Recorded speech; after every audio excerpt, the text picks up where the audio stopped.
ঘন্টার মধ্যে নোয়াখালীর সন্ত্রাসীদেরকে গ্রেপ্তার করতে ব্যর্থ হলে পরবর্তী দায় সরকারকে নিতে হবে। উপদেষ্টা যিনি মাননীয়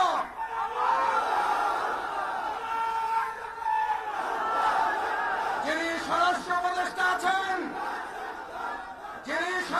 উপদেষ্টা আছেন, যদি আপনারা মনে করেন দলকানা প্রশাসন হবেন, দলকানা প্রশাসন মানবে না জনগণ।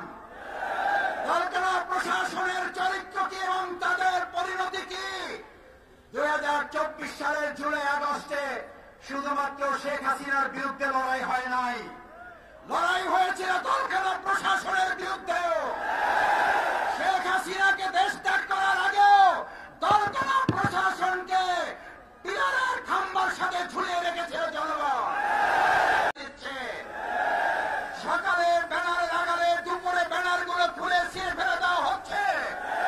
আমরা জানতে চাই প্রশাসনের কাছে, যদি আজ ব্যানারের নিরাপত্তা না থাকে, পোস্টারের উপর আরেকজন পোস্টার লাগিয়ে দেয়, এই রাজনৈতিক সৌজন্যতা যারা দেখাতে পারে না, তারা জনগণের ভোটের প্রতি সৌজন্যতা কি করে দেখাবে? অত্যন্ত দুর্ভাগ্যের ব্যাপার। আমি দু একজনের কাছে ফোন করে জানতে চেয়েছিলাম, ঢাকা সহ সারা দেশে আমাদের পোস্টারগুলোর উপরে পোস্টার লাগান, আর কোন জায়গা কি আপনাদের চোখে পড়ে না?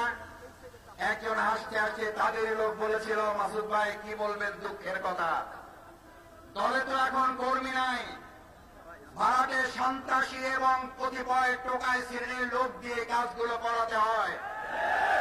ওরা তো জানে না কোনটা জামাতের পোস্টার আর কোনটা আমাদের পোস্টার আর কোনটা অন্যদের পোস্টার।